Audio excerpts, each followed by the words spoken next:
میرے نبی پاک نے فرمایا 3 کام کرو تمہیں فائدہ ہوگا. حضرت عبد الرحمن ابن عوف فرماتے ہیں میں نے اس کا تجربہ کیا اس حدیث کا, اور آپ فرمایا کرتے تھے مجھے اللہ کی عزت کی قسم جو میرے نبی نے کہا حق اور سچی کہا ہے, حق اور سچ کہا ہے. حضور سید عالم صلی اللہ علیہ وسلم نے فرمایا صدقہ دینے سے مال کم نہیں ہوتا. صدقہ دینے سے مال جی کیا کرنے سے, یہ وعدہ ہے نبی پاک کا, صدقہ دینے سے پیسے. اگر آپ کو ایمان اور یقین حاصل ہو تو پھر دعا کریں اللہ اس پر استقامت عطا فرمائے, پھر اس پر ڈٹ جائے. نبی پاک صلی اللہ علیہ وسلم نے فرمایا میں اس بات کا خوف نہیں کرتا کہ میری امت کمزور ہو جائے گی, اس بات کا ڈر نہیں کہ پیسے ختم ہو جائیں, نہ یہ خوف ہے کہ بھوکی مرے کر کے واپس آتا. حضور کس بات کا خوف ہے؟ نبی پاک نے فرمایا خوف یہ ہے کہ ان کا یقین کمزور ہو جائے. معذرت کرنے یاد رکھیں اگر اعتبار نہ ہو تو گھر نہیں چلتا, تو اگر اللہ رسول پر یقین کامل نہ ہو تو پھر بندہ مسجد نہیں آ سکتا, پھر اس کا دین نہیں چلتا, پھر اس کے لیے مشکل ہے نماز, پھر اس کے لیے مشکل ہے راہ خدا میں خرچ کرنا. میرے نبی پاک نے فرمایا عزت عطا فرما دے گا, چاہے تو دے چاہے تو نہ دے. جب مالک سے مانگ تو کہا کہ یا اللہ تجھی سے مانگنا ہے میں لے کے اٹھوں گا, تو مجھے دے گا. فرمایا جتنا تیرا یقین کامل ہوگا اتنا ہی اللہ تجھے جھولی بھر کے عطا فرمائے گا. کمزور سا مسلمان, لڑکھڑاتا سا مسلمان دیکھتا ہوں کرتا ہوں, اور یہ بھی نہ دیکھا کریں بھائی ایمان یقین کو استقامت کے درجے پہ لیں, یہ نہ دیکھا کریں کہ وہ کیسے دے گا.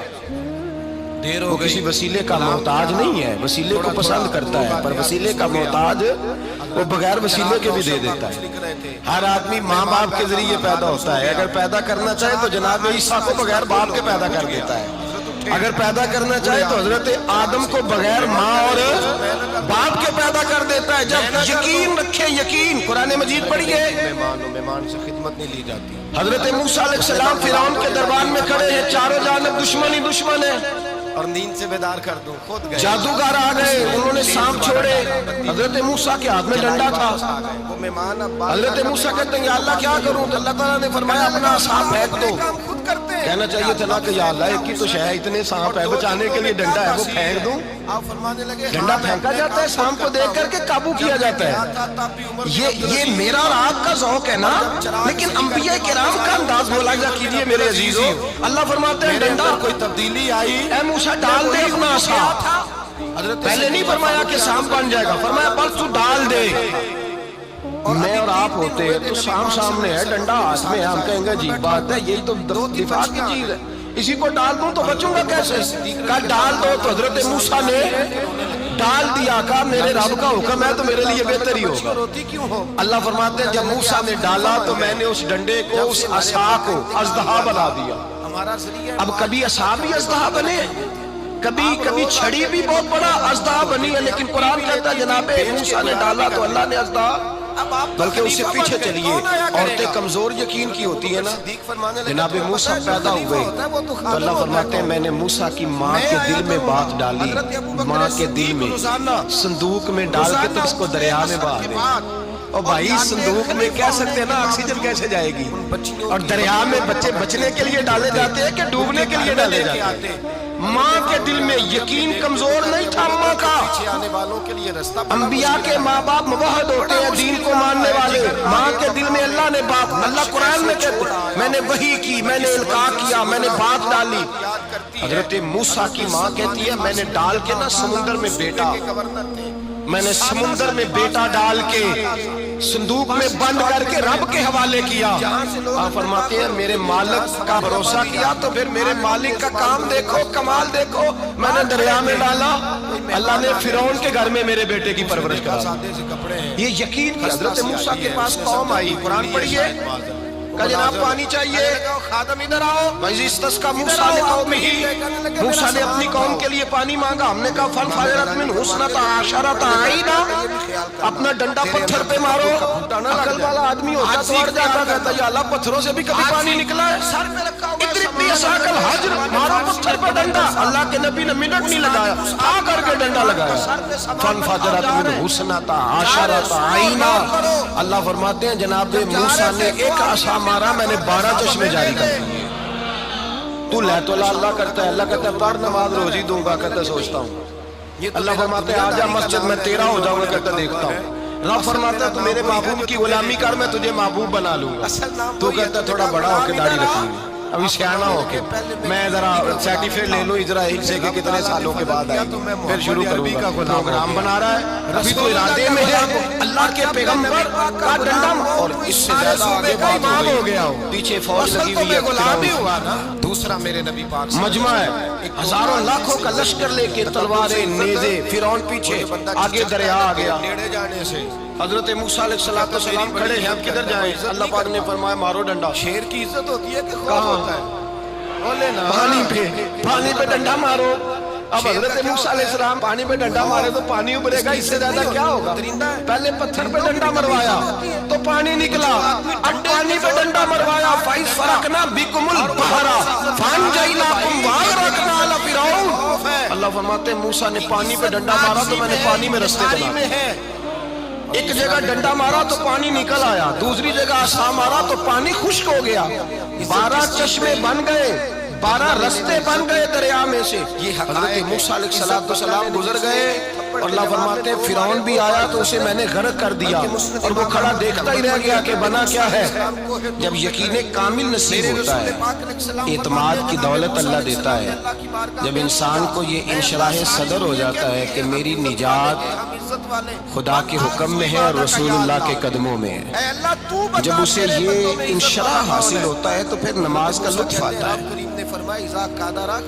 غور کیجئے کیا جملہ کہہ دیا میں نے، پھر اسے نماز کا، پھر بھی معاف کر دے، وہ بڑی عزت والا ہوا۔ پھر اسے نماز بوجھ نہیں بلکہ نماز نہ پڑھے تو اس پر بوجھ ہوتا ہے۔ پھر قرآن مجید اس کی روح کا ساتھی ہو جاتا ہے، پھر عبادات، تقوی، پرہیزگاری، پھر وہ ایک سنت کے چھوٹنے پر پریشان رہتا ہے جب یقین کی دولت نصیب ہوتی ہے۔ قرآن مجید فرقان حمید میں کہا ایمان لاؤ تو پھر ایمان پہ ڈٹ جاؤ، مسلمان بنو تو پھر اسلام پر۔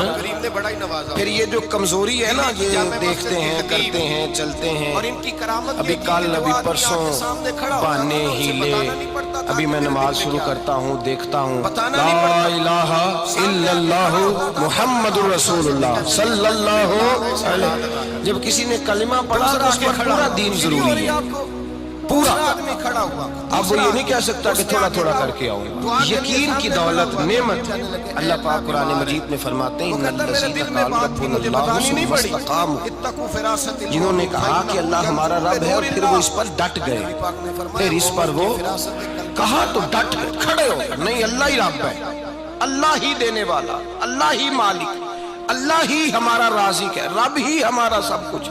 جب ڈٹ گئے تو فرمایا تتنزل علیہم الملائکہ، پھر میں ان کی مدد کے لیے آسمان سے فرشتوں کا نزول فرمایا کرتا ہوں۔ فرشتے کیا کہتے ہیں؟ اللہ تخافوا ولا تحزنوا، غم نہ کرنا، خوف نہ کھانا، وابشروا بالجنۃ التی کنتم توعدون، ہم تو تمہیں اللہ تبارک و تعالیٰ کی اس جنت کی خوشخبری دینے آئے ہیں جس کا رب نے تمہارے ساتھ وعدہ کیا ہوا ہے۔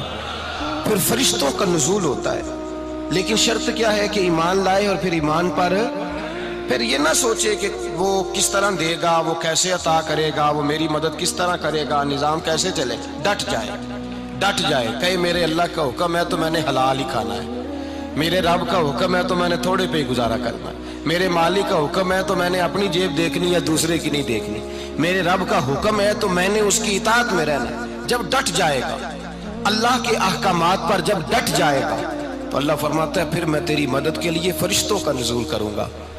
نبی پاک صلی اللہ علیہ وسلم نے فرمایا 2 دولتیں اگر کسی کو اللہ دے دے تو سمجھے اللہ نے اسے دنیا کی سب سے زیادہ دولت عطا فرما دی۔ یا رسول اللہ وہ کون کون سی چیزیں ہیں؟ فرمایا ایک جس شخص کو اللہ نے معاف کرنے کی دولت عطا کر دی، جو معاف کرنے لگ گیا، جس کی طبیعت میں درگزر آ گیا، جو معاف کرنے لگا، غلطیاں معاف کرنے لگا، جس کو ایک دولت یہ مل گئی۔ اور دوسرا میرے مصطفیٰ نے فرمایا جسے اللہ نے یقین کی دولت عطا فرما دی، جس کو یہ 2 دولتیں مل جائیں، ایک درگزر کرنا، دوسرا رب رسول پہ یقین کامل رکھنا، اسے کائنات کی ہر شے مل گئی۔ میرے نبی پاک نے فرمایا جب بھی دعا مانگو خدا سے یہ 2 نعمتیں مانگا کرو، عرض کیا کرو اے اللہ درگزر کی دولت عطا فرما، اے اللہ تو ہمیں یقین کی دولت عطا فرما، ایمان کی قوت اور پختگی نصیب فرما میرے بھائی حضور نے فرمایا مانگ کے لو کمزور ایمان والا شخص کسی کام کا نہیں ہوتا جس آدمی کے ذہن میں شک کا بیج ایک دفعہ جنم لیتا ہے وہ آدمی تو غلام سے بدتر ہے بے کیف سجدہ روٹھی روٹھی سی عبادت اس کی زندگی کیفیات سے خالی ہے جس شخص کو پتہ چل جائے نا لوگ میرے مخالف ہیں اس کا تو سجن رہتا ہی کوئی نہیں اصل بات یہ ہوتی ہے کہ یہاں سوچ بیٹھا ہے کہ دنیا میرے خلاف ہے یہاں مخالفت یہاں بیٹھ گئی ہے دو بندے باتیں کر رہے ہیں تو پریشان ہے میرے خلاف ہی لگے ہوئے ہیں میری ہی بات ہو رہی ہے کیونکہ اصل تکلیف کہاں ہے اور اگر یہاں یقین کامل ہو گیا نا کہ سارے مجھ سے پیار ہی کرتے ہیں تو پھر دو بندوں کو بات کرتا دیکھیں گے تو یہی سوچے گا میری تعریفیں کر رہے ہیں